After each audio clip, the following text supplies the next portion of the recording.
Šajā video es jums gribu pastāstīt par maģiju. Kas ir reāla maģija? Kāpēc viņa reāli visur tiek izmantota, visu kaut kur, un pat tik ļoti tiek izmantota, ka jūs pat to nesaprotat, neredzat. Daudz vispār cilvēku akli staigā. Viņam tiek iestāstīts smadzenēs, tēlī, kā tas vispār ir, kā izskatās tie burvji, magi. Visādi murgi tiek rādīti, visādi ekstrasensi tiek rādīti un tā tālāk, tādā veidā slēpjot, kas tas realitātē ir un kā tas realitātē strādā, ko tas dod un kā tas tiek izmantots. Un par šo šajā video. Vislielākā maģija, kāda šeit uz zemes mums ir iespējama, ir pārvaldīt citus cilvēkus. Likt viņam darīt to, ko tu gribi. Tā ir visjaudīgākā, visspēcīgākā maģija. Un, kad es jums tagad esmu izklāstījis to patieso maģijas noslēpumu, jūs varat uzdot savu jautājumu, kuri tad ir tie instrumenti, ar kuriem kaut kādi cilvēki, maģiskie instrumenti, ar kuriem kaut kādi cilvēki pārvalda, izmanto šo maģijas elementu. Un kā viņi to dara?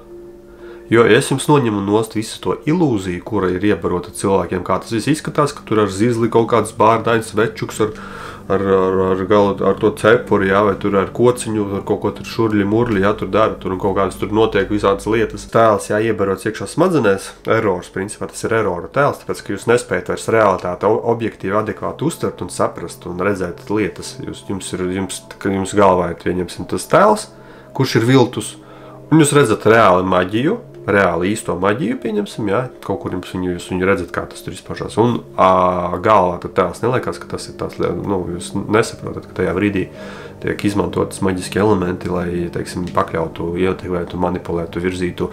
Galvenais tas uzdevums, kāds tad ir maģijas, lai cilvēku masa, jeb cilvēku daudzums, jeb kaut kāda konkrēta individu darītu to, ko tas māks purvis tā saucamais grib. Lūk, arī visa maģija. Un pieņemsim, rāda, teiksim, tur telekinēzi, lai tur kustinātu objektus, priekšmetus, tur trenē, tur es ar domu spēku, tur kaut ko tur manipulēšu, sēdēšu tur klintī, kalnā, tur nedēļām, mēnešiem, tur, kamēr manifestēsies kaut kas.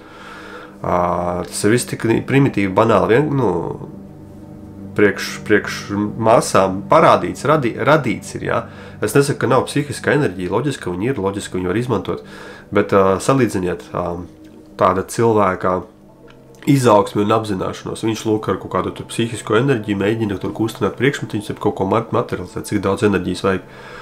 Cits, kurš reāli izprot maģijas būtību, viņš vienkārši izdara to, ka sakārto lietas pozīcijas. Tā kā tāds strateģiskā matemātiķis saraksta formulu, un viņi pēc tam integrē, realizē dzīvē, saliek cilvēciņi dara, visu kaut ko skraida, un viņam beigās materializējās tas priekšmets, kuru viņš grib ar citu cilvēku palīdzību. Tātad cilvēki dara to, ko principā viņš grib, lai viņam rastos tas priekšmets. Principā uzņēmēju darbību var saukt par magiem. Principā, ja mēs tā reāli konkrēti pārvarzamies, tad viņi pārvalda matēriju. Pārvalda cilvēku. Cilvēki dara to, ko viņiem vajag. Viņi jau pārvalda kaut kādas cilvēku daudzums grupas, un atkarībā cik jaudīgāk šis uzņēmējs ir, principā tas ir tāda materiālās pasaules pārvaldības princips, principā maģija. Bez vēl tiem maģiskajiem elementiem, jo tam visam jau liek klāt pa virsu dažādus tās maģiskos elementus, kas ir enerģijas, kas ir arhitektūra, kas ir viss šis principā zinātne, var teikt, tā arī tā kā alķīmija, jau ar priekšmetiem, ar stihijām, ar šito visu strādāt kā tas, kaut kādas uzpariktas ierīces, to visu likt kopā, lai kaut kādā veidā ietekmētu telpu, radītu tur kaut kādas sajūtas, citas, slēgtu ārā cilvēkiem domas, kad tas ir sanāk pārprogrammēšana, un pēc tam, teiksim, liktu iekšā citas domas, kā teikt, un uztvert, un pēc tam tie cilvēki dara to. Un tā tālāk. Lūk, tas jau ir izmantotos jau to dziļāku, tos maģiskos elementus, tur slēdzās klāt jau tur tiem smalkajiem visādiem tur pasaulē, tur arī tas viss ir. Tur arī var visu radīt, var veidot, var ietekmēt. Egregoriski visi šie pasākumi, kas mums šeit pārvalda vai ir uz zemes, ja, teiksim, ar jaudu lielu, viņi tā kā resursus arī vāc un arī virza cilvēkus noteiktajos virzienos, pieņemsim, reliģiskie egregori, ja, piesaista milzīgu cilvēku uzmanību, pēc tam viņu pārvirza kaut kādos, pirmā, finansiālos resursos priekš sevis, otrkārt, ideoloģiski domformu resursos, tas nozīmē, ka tas cilvēks konkrēti domās par kaut kādiem, viņam būs konkrēts ielikts iekšā smadzenēs tēle, uzskati, kā te viss strādā, sanāk, tā ir tā maģija, ja, tādā veidā notiek tā kā, kad tu kaut kam par kaut ko domā, kaut kam tic, kas ir kāda izdomāts, tātad tu jau viņam baro, tu viņu ar enerģiju dod. Analogs, bezvadu uzlāde vai Bluetooth. Kad jūs apzināti pieslēdzat caur Bluetooth uz savu telefonu pie cita telefona, tas otrs telefons var teiksim, ja tas ir, teiksim, tā atļauts, ja tas otrs telefons no tā var saņemt tā kā informāciju, skatīties, kas tajā telefonā ir, tas tā kā tā mašīnai, kad pieslēdz pie mašīnas, ja. Tajā brīdī mašīna dabū pārvaldību pār telefonu kādā konkrētajā veidolā, un tas, kurš to mašīnu pārvalda, ja, tas kaut kas ārējais ir, viņš tiek pie jūsu resursiem, pie jūsu informācijas. Tas pats ir principā tas egregoriskais princips, tas, kurš radīs šo egregoru, viņš pārvalda visus tos cilvēciņus, kuri savā ziņā viņu resursu enerģiju tie, kas ir saslēgti pie tā egregora. Un tā tas viss tā kā strādā. Un loģiski, lai lielāka saslēgšana notiek, tur vajag izmantot jau tādus jau smalkos maģijas elementus, ne tikai tādas virspusējos. Bet tas viss arī ir maģija, kāpēc, ka notiek cilvēku pārvaldība, tiek viņiem ielikt iekšā tēli, domformas, uzskati, rīcības modeļi, uzvedības modeļi, ja, sajūtas. Un pēc tam, teiksim, kad tu to visu esi ielicis, ja, tu jau vari virzīt pārvaldīt, pieņemsim. Jā, tie, kas ir riktīgi izteikti reliģiskie, ja viņam pasaka apokalipse, tur līdās sāksies, tas tur Bībelē tur rakstīts, kas tur notiks, jā, sods, lielajā soda diena, un ar to var manipulēt, baidīt, un aiziet kaut kādas masas, jau teiksim, sāk sludināt, sāk stāstīt par to un tā tālāk. Baidīties, tur, teiksim, varbūt iet bēžāk uz baznīcu, dēļ tā. Arī, teiksim, pozitīvi var ietekmēt, jā, teiksim, ka nedrīkst galināt, nedrīkst tur zākt, nedrīkst to, tad būs sots cilvēks, kas ir egregorē, ja viņš uzreiz tam klausa. Tādā veidā tu pārvaldīji arī pozitīvā veidā cilvēkus, jā, lai viņi mazāk dara tādas visādas lietas. Tur arī tiek izmantot visur maģija. Un viens no svarīgākajiem vispār maģijas uzdevumiem ir vārdi. Es jau to biju stāstījis, kad bija personas un cilvēki un republikas un valstis, viss šī tā tematika, kad es ļoti ilgi par to stāstīju Covid laikos, jā. Tas bija tas intensīvais, kad, teiksim, to varēja visu apgūt. Bija brīva laika, varēja ieņurkot, izprast to visu tēmu un atslēgties no viņas caur apziņu. Tas ir pats galvenais, apziņā savu atslēgties. Tad tu esi atslēdzies no tā pārvaldības, jā, tu viņu vairs nebaro. Tas ir pats galvenais, ko vajadzēja izdarīt tajā laikā, priekš tam tas viss bija dots. Maģija ir caur vārdiem, caur tekstu. Vārdiskais, jo vārds ietver sevi tēlu. Tēls ir tas, ko mēs redzam galvās. Domas arī ir vārdi. Mēs galvā vai nu dzirdam domas, vai redzam tēlus, kuri principā ir tās pašas domas, tikai jau filmā izvēršās. Un ar šo elementu arī notiek vislielākā cilvēku pārvaldība, ja? Vārdi un tēli. Un, lai pieņemsim, kā vis kaut kādās filmiņās, pasaciņās, vis kaut kur tas tika stāstīts, jā, kā tad notiek tā pārvaldība, tā arī ir maģija principā. Manipulācija arī ir sava veidā maģija. Hipnoze, jā, tā uz ielām, kas nozīmē arī principā maģija. Tāpēc, ka tiek panākts cilvēks, kas tā dara, viņš panāk kaut ko no tā otra cilvēka, to, ko viņš sev grib, jā, teiksim, čigāņu tā maģija, tā saucamā, kur viņi dabū no cilvēka resursu finansiāli. Un tas jau viss notiek caur vārdiem, caur tēliem. Ko nozīmē to, ka tu neesi aizsargāts, vai tev nav aizsardzības. Tad, kad cilvēks reaģē uz visu to, kas plūst uz tēliem un vārdiem, un viņš iesaistās, viņš ļauj tam pārņemt, tam vārdam, tam tēlam, vai tai sajūtai, kuru tiek translēta caur tiem vārdiem tēliem, pārņemt savu sajūtu. Sanāk tā, lūk, ir tā cīņa, jā, maģiskā cīņa. Pasaka jums, ka pases maksās tagad 60 eiro. Ja, es nezinu, kāpēc man ievelk dažreiz tajos sociālajos tīklos, kas pēkšņi pašķirst kaut ko, un tad es tikai uzzinu, kas te pasaulē notiek. Tā es vispār neko nezinu. Vai arī tad, kad e-pastā tad tur arī tie virsrakstīņi tur izlien, tad es arī tā kā uzmanību uzkrītu, ok, palasīšu, kas tad pasaulē notiek. Tā, principā, es nezinu, man nav nejausmas, kas tur, ko tur, un kā es tajā vairs nevaru, tur savu enerģiju nedodu. Nu, lūk, izkrīt, ka tur 60 eiro būs pases maksās. Un aiziet šūmēšanās, tur blā, blā, un aiziet kaut kāds jau iekšā, citam jau tur, cik var spērt, vai es pensionāri nevarēšu samaksāt, blā, blā, blā, blā, un mau, čau, viss. Kaut kāda pase, kaut kāda 60 eiro, kaut kāda valsts, vārdi, un cilvēkā jau aktivizējās iekšā vesels burbulis, vesels kumos ar dažādiem emocionāliem stāvokļiem, sanāk, ka tas vārds vienkārši pase, tagad maksās 60 eiro, valsts grib no tevīm dabūt daudz naudiņu. Un aiziet. 4 vārdus izmanto, un cilvēkā jau aktivizējās. Saprotiet? Tas, kas sēž viņā iekšā. Caur ko viņu var noķert, aizāķēt. Domājieties, cik tādi cilvēki ir vāji. Un ja tādi cilvēki ir vairākums šeit, cik viegli viņus visus var manipulēt, pārvaldīt, kas arī ir reālā maģija, ko arī izmanto, ko arī dara. Un plus vēl pa virsu uzliek kaut kādus tos reālo, vēl to īsteno maģiju. Šitā tāda virspusē vienkāršā, kur vienkārši visur izmanto filmās, nauda, lielākā vispār maģija mums pasaulē ir tie, kuri pārvalda naudas resursus, finanšu resursus, jo viņi var ar vienu zvanu, ar vienu SMS, viņš var, pieņemsim, visu šito teritoriju nopirkt un tālāk darīt to, ko viņš grib, principā, plus mīnus tajā, tāpēc, ka viņam ir bezgalīgs limits naudu, viņš šo budžetu, pieņemsim, 10-kārtīgi var lielāku nekā viņš te ir, Jebkuram var samaksāt, un tas darīs to, ko viņam vajag palielin. Tāpēc, kā viņš ir maks, nauda pārvalda, naudas tēla, viss šitais vēlmes, iekšējais, viss, kas iekšā cilvēkā ir salādēts, teiksim, ir radīta šāda spēles noteikuma tāda pasaule, un tie cilvēki, kuri to radīja, principā, tāpēc viņi ir magi lieli un spēcīgi. Viņi radīja tādu pasauli, kurā viņam tas galvenais ietekmes resurss ir bezlimita. Un iedomājieties, tad viņam ir principā bezlimita vara pār tiem cilvēkiem, kuri pakļaujās tiem visiem ietekmes mehānismiem. Bāc, es ceru, ka jūs saprotiet to maģiju, īsteno maģiju. Aizmirciet par Harry Potteriem, paskatieties baņķieri lielākie, lūk, tie ir īstie magi. Kas vēl? Es kaut ko gribēju neizplūdu par mums. Jā, pareizi, atcerējos.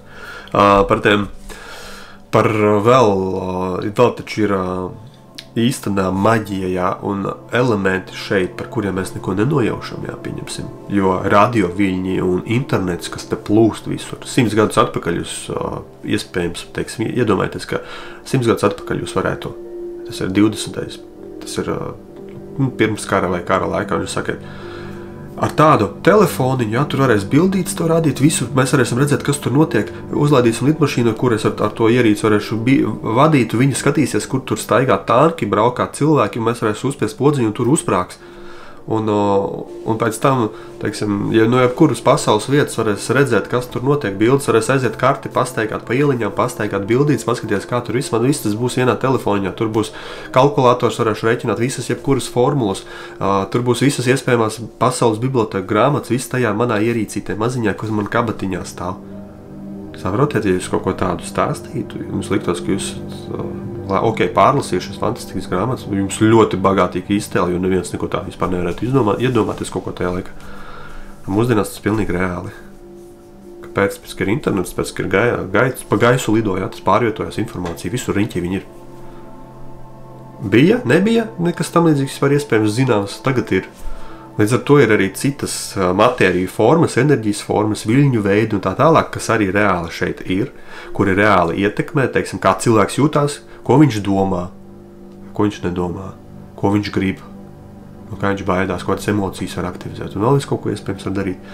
Līdz pat tur, teiksim, visādam, teiksim, antigravitācijām tā sauc, vai, kad tu izmaini tos objektus vai plazmām tur un pārvietošanām laikā, telpā tur un tā tālāk. Pagātnē, tagadnē, nākotnē, viss šitais pasākums, teiksim, ar tagadni maina pagātni, izmainot nākotni. Visādi šitās lietas, tas reāli viss ir, mēs vienkārši to nemākam, bet priekš mums tagad tā ir maģija, īstenībā tā ir vienkārši attīstībā, izprašana procesa, kā te viss strādā. Līdz ar to šis spēle šeit, viņa ir ļoti, principā, bezgalīgi vēl uz priekšu, jo mēs vispār nesaprotam, nezinām, kas te vispār vēl ir.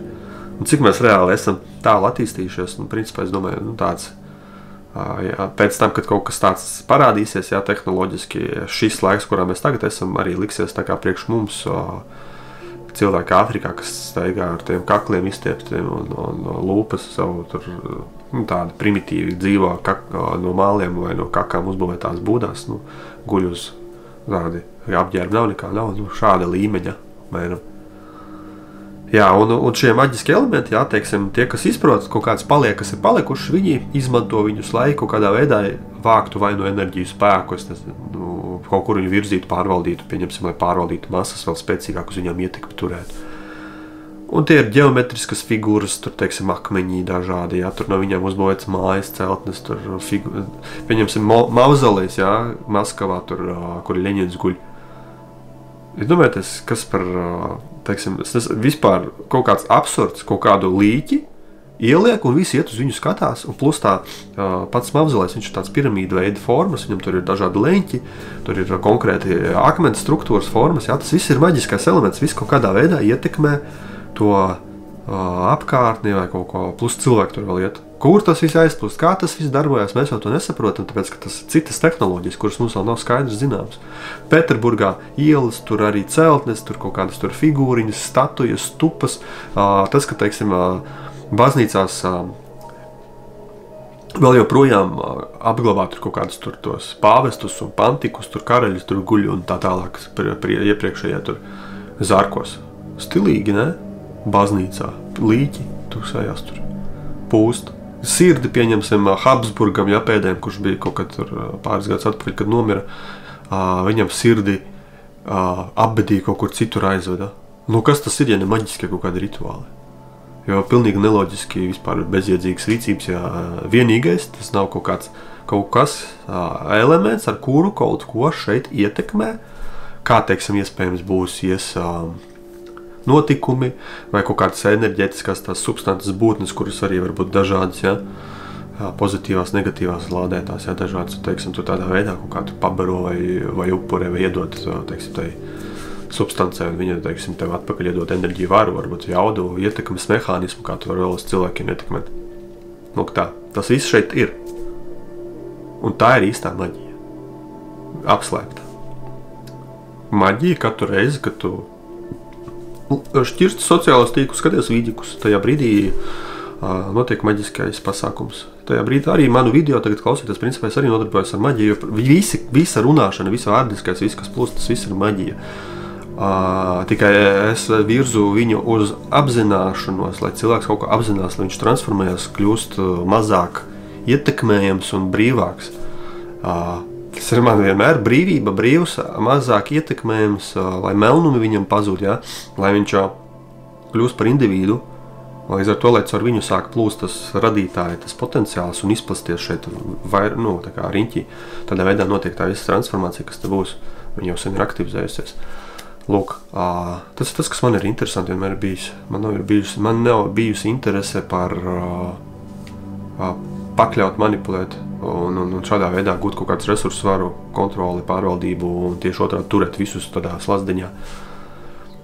Es arī saprotu to, ka tas ir jādara kaut kādai pusē līdz kaut kādam brīdim, kamēr notiek šī transformācija, jo cilvēkos iekšā sēž tāds melnumi, un ja tam visam ļaut izpausties brīvi, jā, plūst, tad vispār nav nekontrolējami, nekomfortabli un fig viņi zina, uz kuriem tas viss var aizvest, kamēr iekšā sēž tas viss. Un arī kurš to var pārņemt, kurš to var sākt virzīt, jā. Arī tādā veidā visādi grupējumi, teiksim, veidojas. Arī caur šiem, caur pārvaldību. Kaut kā tā. Lūk tā, par maģiju es to pastāstīju. Es gribu, lai jūs sākat ievērot reāli, kad reāli notiek maģiskā iedarbība. Viņa visu laiku ir ikdienā, visu riņķī. Caur vārdiem, kā jau es teicu, tad, kad viss virza jūs prom kaut kur, kad virza no attīstības, no apzināšanās, no izaugsmes, bet virza kaut kur spēlēšanos, kaut kādiem ārējiem visādiem fufeļiem, jā, kurus vienkārši spēlēties un savu enerģiju laiku visu pakāšat. Tā ir iedarbība. Kāds manipulē, kāds virza. Politiķi visu laiku to dara, viņiem svarīgi piesaistīt uzmanību sev, vienalga pozitīvi, negatīvi. Tā tālāk. Uzmanība, enerģija, resursi, cilvēku uzmanība. Tādā veidā viņš ir spēcīgāks. Jo ar viņu runā vienalga negatīvi vai pozitīvi. Tātad viņš ir pamanāms, viņš ir spīd, jā, tas tā kā enerģija lampiņai dodās. Ja par kaut ko vispār nerunā, neviens vairs neko neatcerās, ir tumsa, un tas objekts priekšmets cilvēks atmiņa vai kas, izzūd tajā brīdī, pazūd, viņš vairs nav. Mēs taču nerunājam, tagad neapspriežam kaut kādus personāžus 1000 gadus vai 2000 vai 10 000 gadus senus, kuri iespējams bija kaut kādi supervaranie tur ģēniji, kas te kaut ko bija darījuši savu laiku. Mēs vienkārši par viņiem neko nezinām. Un līdz ar to par viņiem nekā nav. Viņi neeksistē. Pat atmiņās neeksistē. Lūk tā. Un iespējams, es nezinu, kā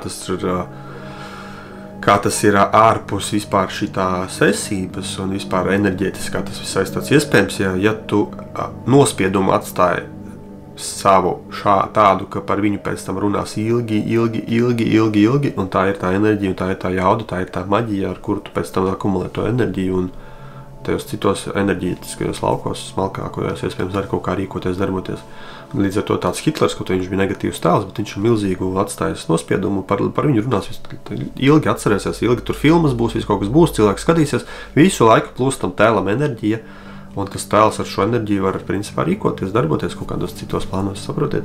Nav svarīgi sanākt no kādas puses, tu to rādi no pozitīvās vai negatīvās. Būda, pieņemsim, arī runā, enerģijas daudz, jā, arī nospiedums ir, statujas, viss kaut kur reliģija vesela ir uztaisīta, kults, un viņš ir, un viņš diez vai pazudīs, ja tur galīgākā transformācija nenotiks. Jēzus tāpat, reliģiskās baznīcas arī tēls, caur viņu kačā, vai ne? Lūk, maģiski elementi. Okay, pietiks, baigi daudz jums iedots. Kaut kas iespējams nosēdīsies un obligāti nosēdīsies un sāksiet savādāk atkal. Tie, kuri varbūt vēl tā neskatās, sāksiet vēl savādāk filtrēt, skatīties uz lietām. Ar jums bija Salants un pieraksties manam kanālam, komentē, laiko, palīdz informācija izplatīties normāli, lai cilvēki mostās, lai viņi kļūst apzinātāki, lai viņi attīstās. Jo arī no tevis ir atkarīgs, vai šī tā informācija izplašās vai ne, jā? Vai tu viņai virzi savu uzmanību un pēc tam palīdz viņai izplasties, vai arī citai kaut kādai, kura ir pretēja, kura ievelk iekšā un spēr cilvēku resursu. Lūk tā, lai tev viss ir labi, rūpēs par sevi un saviem tuvajiem, ar tevi bija Salants un tuvojās jaunais gads, kārtējais, un atkal sāksies no jauna gada cikls. Pavisam maz palicis un sāks palikt gaišāks. Ja kādam tas ir ļoti svarīgi, iespējams kādam ir, tad es jums pasaku, drīz atkal tosies siltumiņš, pavasaris, putniņi un tā tālāk. Viss, čau!